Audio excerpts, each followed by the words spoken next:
There are people that may be striking, but that's because they're driving a 2022 Range Rover that's eating all their monthly money. But I'm sorry, but that's not a good enough reason to strike.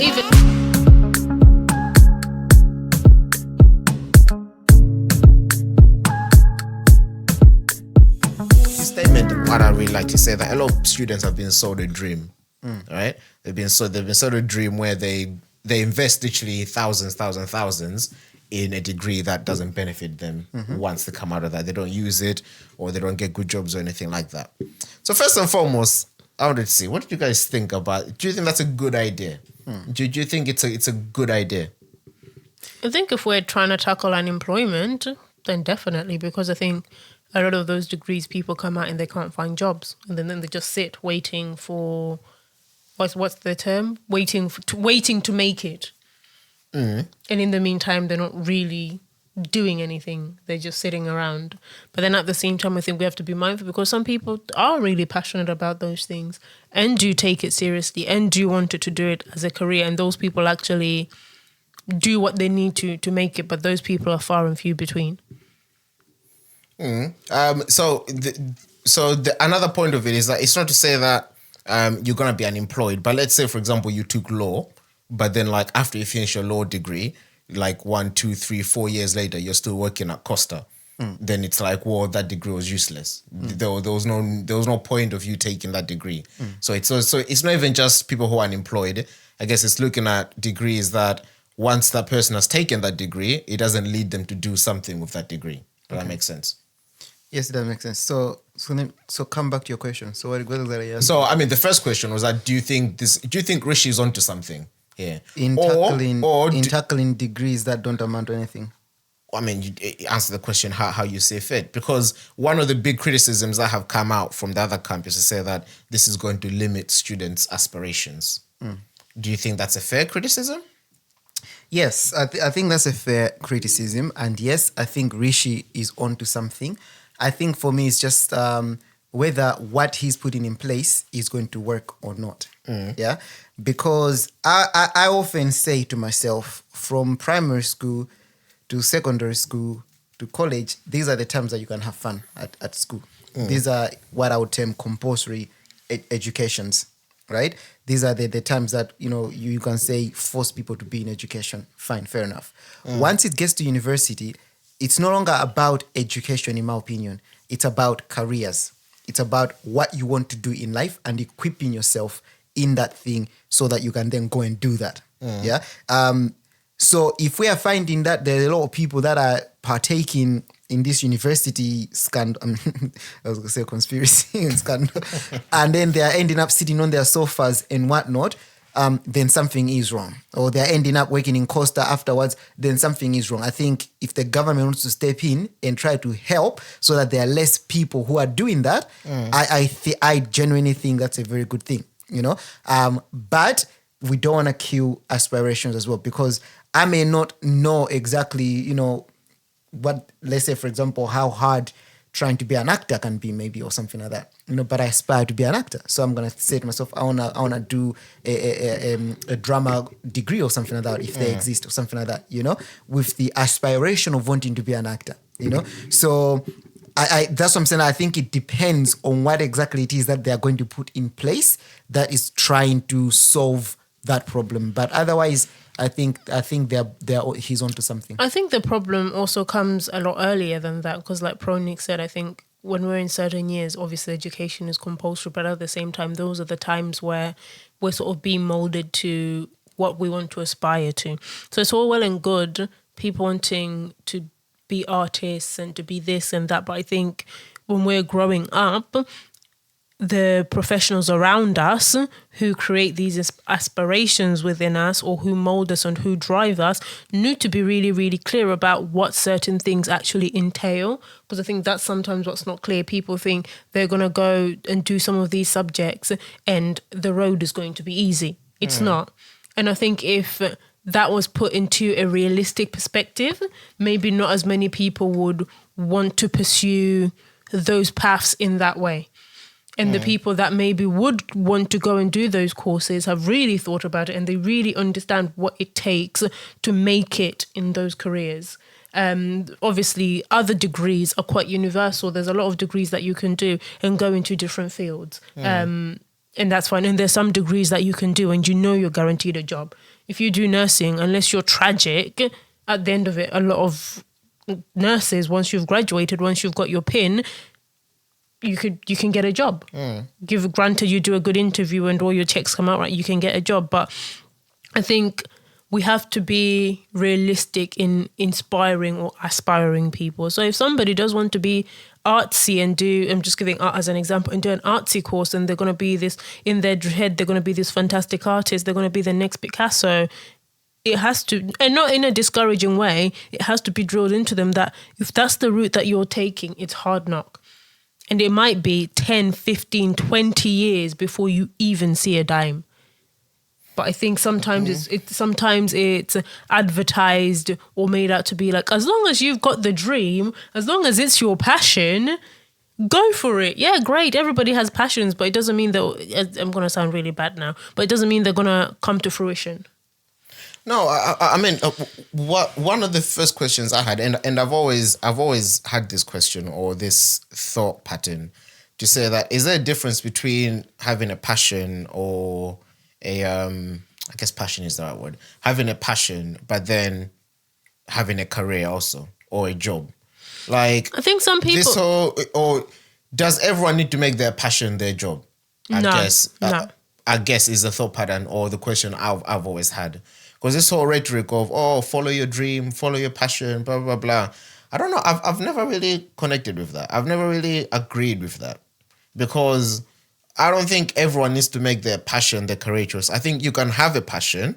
You can have something that you pursue that you know, if you're an art, you can draw, you can paint, you can go art conferences or whatever, but you can still be a doctor on the side. You can still be, you know, an engineer. Yes. You can still be an IT technician. You can still have an actual career job that's actually, helping for lack of live. better word, contributing to society, while still pursuing your passion.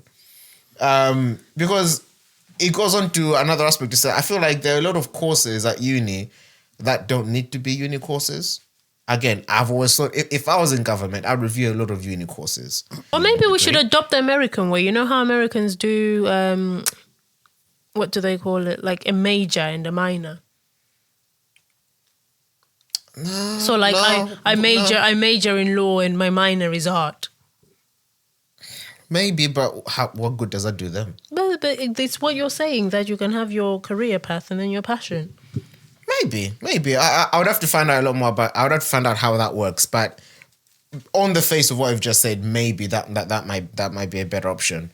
But yeah, no, I just feel like there's a lot of wasted things at uni that don't need to be there.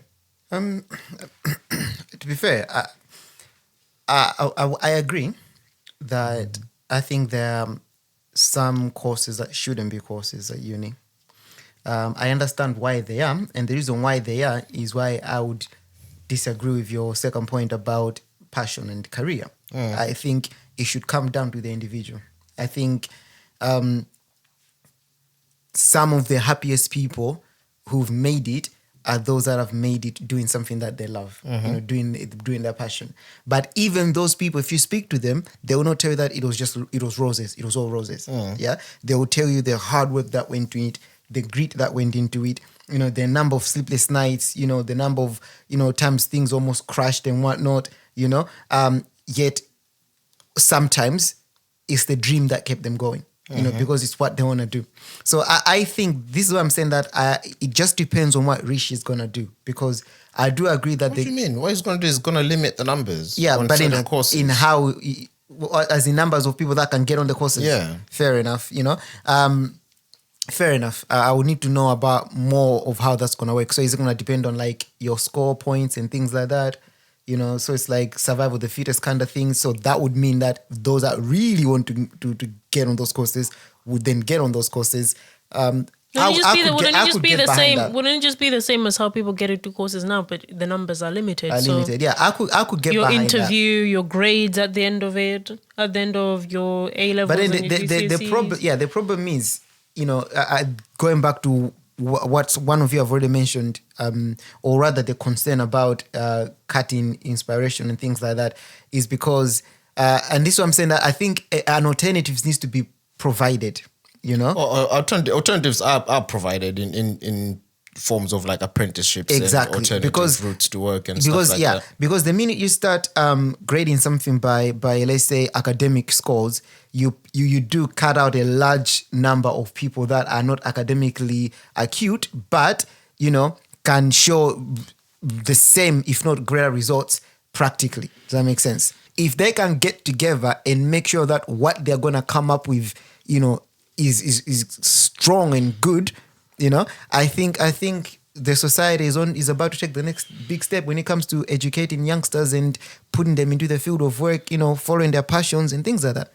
So the reason this caught my attention, I tell you, is because I felt like it was a whiff of old school, for lack of a better word, parenting. Yeah. In that, I feel like in the last couple of years, we've just let young people run wild. Yeah. In that, yes, whatever you want to feel like doing, just do it. Yes, you want a makeup course, we'll give you a makeup course. You want this, we'll give you this. Yes. But then I feel like the government or Rishi's waking, or they're realizing that this actually is not benefiting society. Do you know what it is? Because now, I think it's because he's a businessman.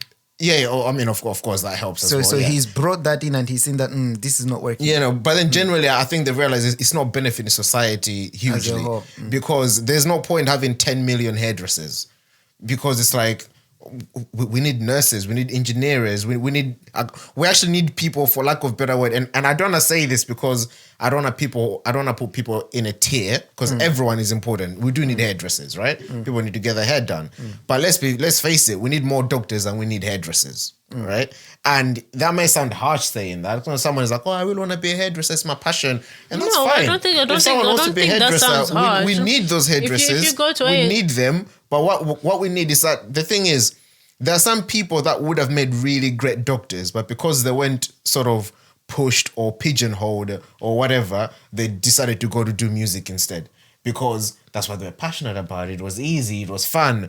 But really, if they had just been given the right boundaries and limitations and motivation in society, they could have been a brilliant doctor, or they could have been a really great lawyer or something like that. Who plays music in their spare time? Enjoying it. Because I'm not talking about getting people in jobs, whether you like it or not, do it.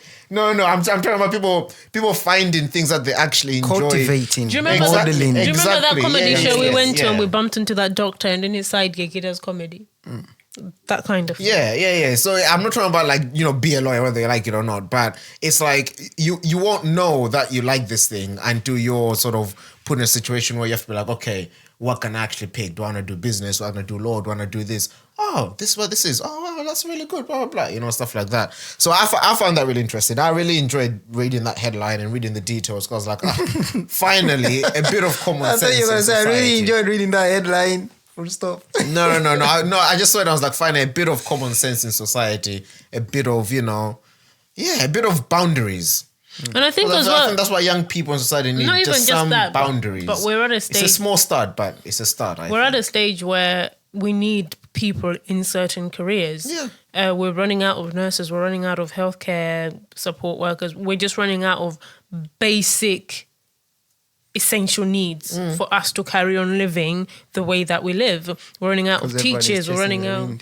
Exactly, and pretty much. But we want people to chase the wind.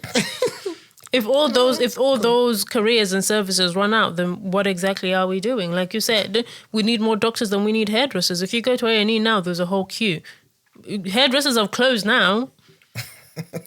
It's after 5. Right. It's after 5. They're closed. 100%. And I think Fatsani hit the point to say you have to start further down the stream, or so that by the time they are getting to choosing university degrees, they already have sort of a mentality installed in them. But listen, it's a small step, but I liked it, which I was like, let me see what you guys think about it.